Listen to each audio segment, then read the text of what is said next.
Have you ever actually wondered, how do you identify a real and a fake service dog slash animal? Now, sometimes it's definitely hard to determine whether a dog is real or not, but here's some good facts about this. Something I do want to mention is that this video will be mainly about the ADA, which is Americans with Disabilities Act, obviously in the US. Some countries do have different laws, but most of them are actually pretty much the same. Now, let's kind of start off with a very basic one. What is a service animal?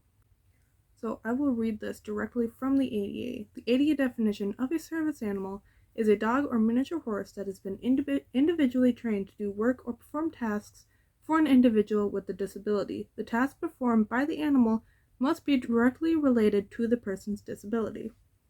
Now, all of these points that are mentioned do come from directly the ADA, FDA, state laws, store policies, and from direct handlers like me or some of my followers.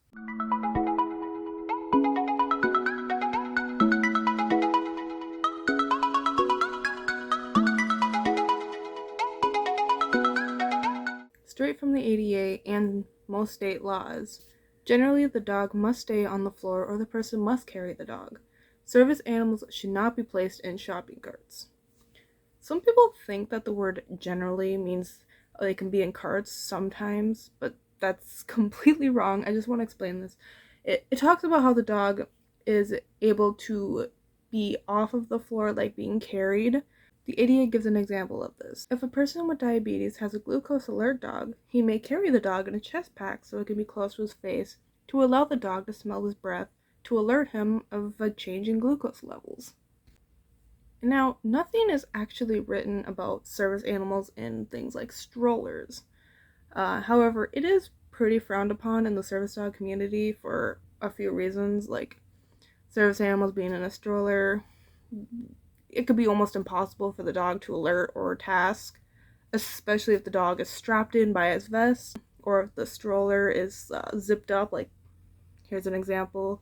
I just want to add in that also service animals being in carts does not correlate to pet-friendly places. This is only an example for non-pet-friendly places.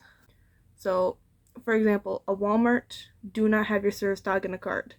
But in PetSmart, that's fine.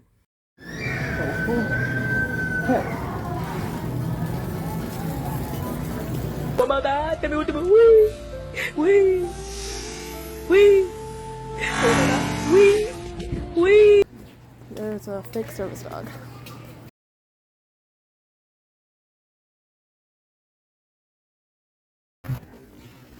There's a dog over there. Yeah.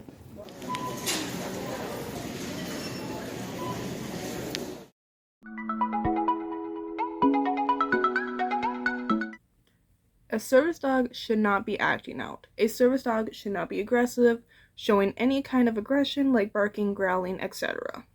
A service animal, however, is allowed to bark like once or for a legitimate reason, like the dog was provoked or spooked, as long as the handler is able to correct and remain under control of that dog, then it is not considered out of control. A service animal is also allowed to bark as an alert to the handler for a medical emergency or to alert someone if the handler has fallen or become injured. A good example of this is some people have their service dog start barking if they have a seizure, which can alert people to their location and help.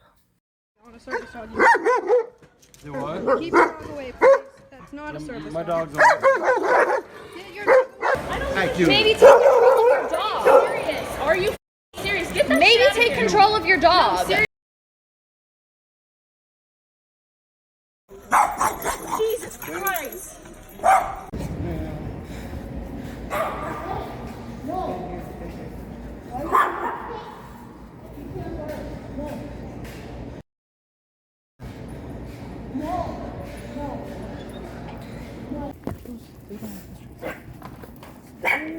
Puppy, that's a stop.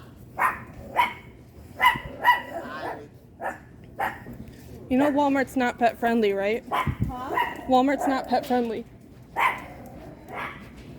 Walmart only allows service dogs. Leave it. A service animal must remain under full control of the handler at all times. A service animal is not allowed to wander away without logical reasoning. A service dog should not be pulling, lunging, sniffing, etc.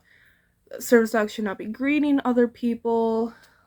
Their full attention should be on the handler. A little kind of like example as a task that is needed is some people have things like blocking. I'll have an example of my service dog doing this. A lot of service dog handlers that suffer from PTSD or were veterans, they may have a dog that is able to look around for them instead of them having to have their head on a swivel. I don't think that's real.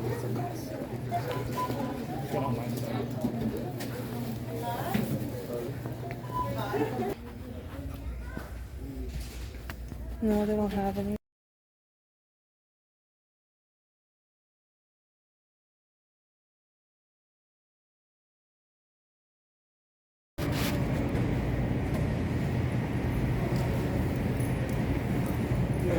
Those are not service dogs. Leave it.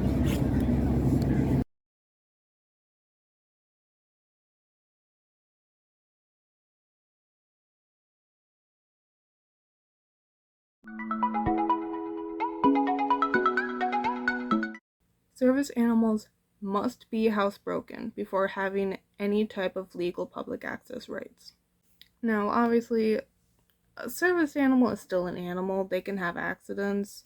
However, it is still rare and will be cleaned up immediately, and the animal will be taken out of the area.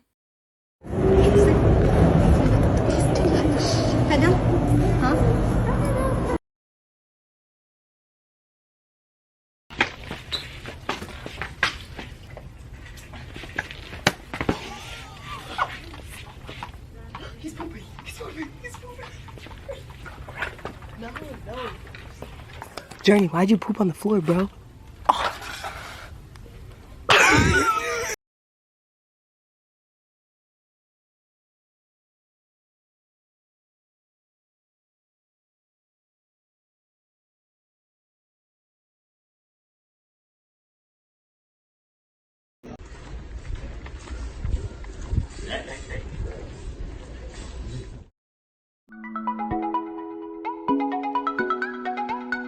An ESA, or emotional support animal, a therapy animal, companion, comfort, they are not service animals and do not have public access rights at all. An ESA is only covered under the FHA or Fair Housing Act. An ESA is actually not allowed to fly on planes anymore and have been banned since January of 2021. Therapy animal is an animal that is trained to bring comfort to people in hospitals, nursing homes, schools, etc. An ESA, therapy, pet, etc. can be task trained, but they are not service animals and do not have public access rights.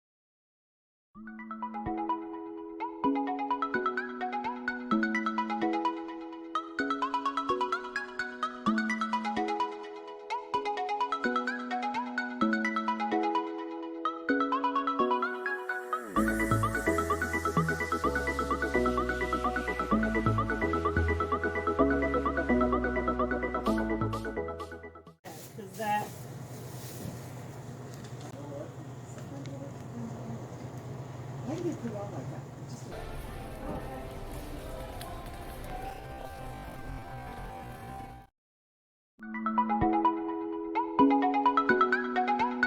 Service animals are legally allowed to accompany their handler into restaurants. However, service animals are not allowed to be sat at the table or on the benches or chairs.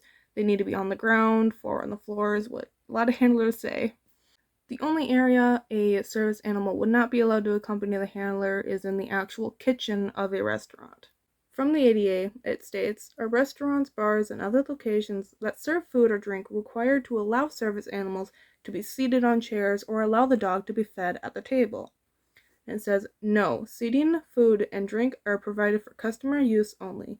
The ADA gives the person with a disability the right to be accompanied by his or her service animal, but entities are not required to allow the animal to sit or be fed at the table.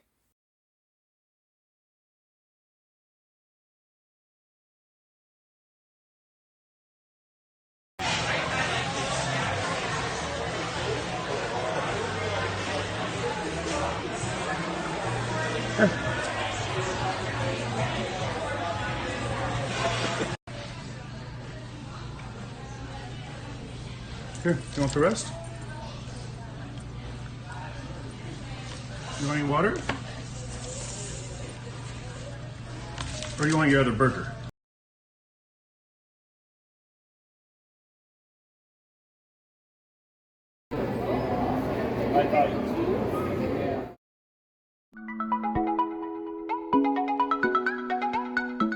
Most legitimate service animals do not have an ID in the US, and they actually don't exist. I say most because there are some training facilities that give the service animal that they trained an ID that just says this dog has been trained from this place but is not legally required. This section right here is directly from the ADA. Does the ADA require the service animals be certified as service animals? No. Covered entities may not require documentation such as proof the animal has been certified, trained, or licensed as a service animal as a condition for entry. And it also states in this little gray box, there are individuals and organizations that sell service animal certification and registration documents online. These documents do not convey any rights under the ADA, and the Department of Justice does not recognize them as proof that the dog is a service animal. Check the bags.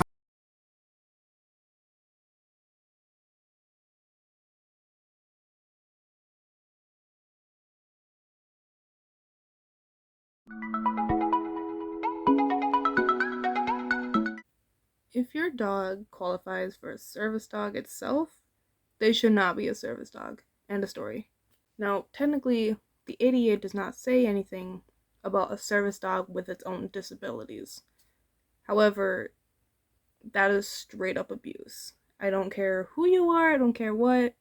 That is straight up abuse. And by the way, I am talking about like serious medical conditions like for the dog, like seizures, missing a leg, or it's blind, etc. Like,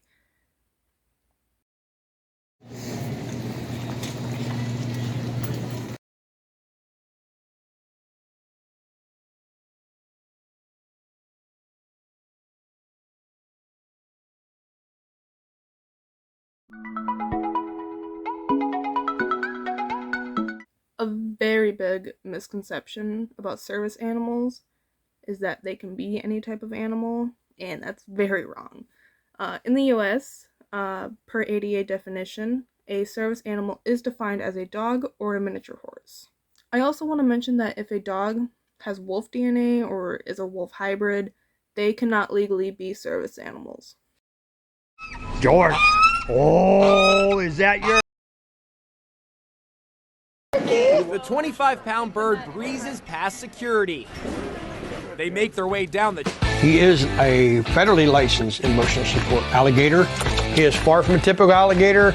We're gonna go have fun today, huh? Ooh, like, I got your tail. I don't want to imagine life without Wally.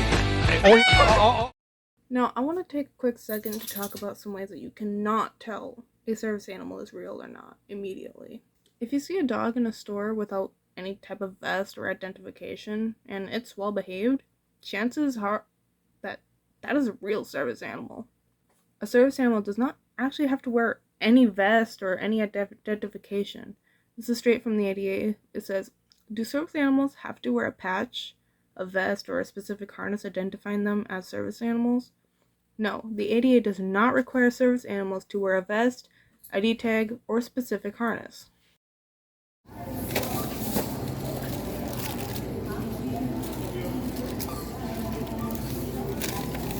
Let's just forgot to scan your Reese's. Yep. Yes, good girl. This is a very difficult topic, as service animals have to have a leash on sometimes. Straight from the ADA, it says, the service animal must be harnessed, leashed, or tethered while in public places, unless these devices interfere with the service animal's work or the person's disability prevents use of these devices. In that case, the person must use voice, signal, or other effective means to maintain control of the animal. Yes! Here.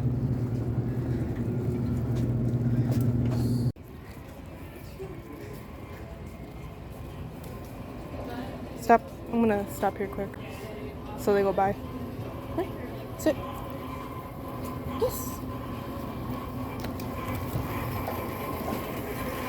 Yes. Now, seeing a dog that is labeled as a service dog jump onto their handler, you may think that dog is very, ill-behaved. But there is an extremely high chance that that dog is real, and jumping on their handler is a very popular way for a service animal to alert to their handler to a medical emergency. Now the dog is jumping onto other people, that's another story.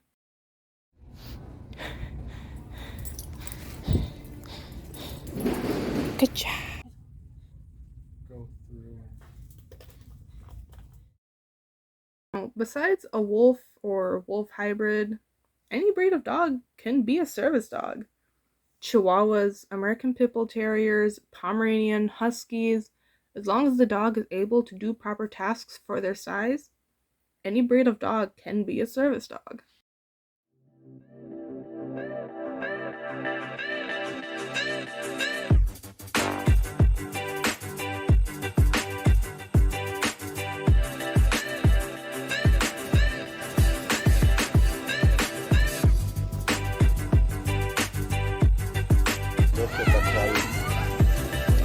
Focus.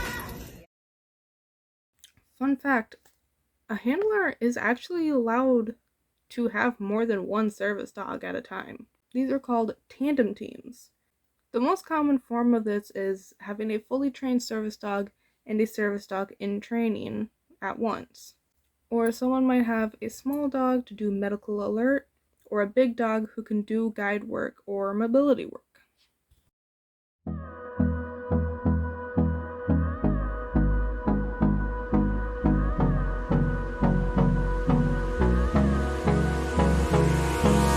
Hold me close till I get up.